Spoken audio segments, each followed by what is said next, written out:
majina naitwa Ana Mazengo Magaji. Natoka kijiji cha Ibiho, wilaya ya Bahi, mkoa wa Dodoma. Mimi ni mkulima kiongozi wa kikundi cha Nyota Njema B.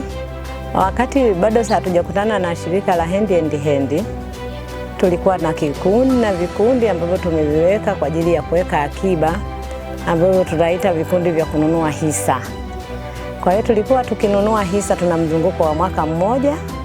Baada ya kuvunja, tulikuwa hatujui kwamba tukivunja tutengeneze hata mradi wa kutusaidia baadaye. Tukiwa tukivunja, tunavunja tu tena tunaanza. Unakuta hata zile pesa tunazozipata hatuna mradi, hatuna elimu yoyote ambayo inatuelimisha kwamba tukipata pesa hii tutengeneze mradi fulani wa kutusaidia kiuchumi. Kwa hiyo tulikuwa tukishamaliza kuvunja tunaanza tena. Tukianza kununua tena hisa. Yaani mzunguko ikawa ni hivyo hivyo kila mwaka, lakini hatukuwa na elimu yoyote.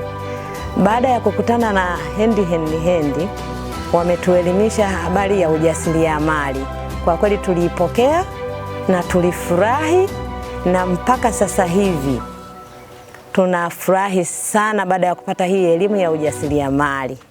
Kwa sababu mimi kama mkulima kiongozi wa kwanza ninafurahi sana huu mradi, na ninaamini huu mradi ni utakuwa endelevu, na hata wanachama wenzangu pia wamefurahia sana huu mradi, kwa sababu huu ni mtaji tosha, tofauti na huko kipindi cha nyuma tulikuwa tukinunua tu hisa, hatujui kwamba tufanyeje.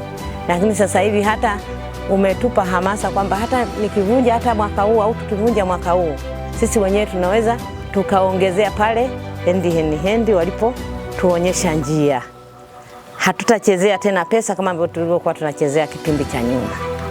Kwa kweli hilo mimi limenifurahisha sana, hata wanakikundi wamefurahi sana.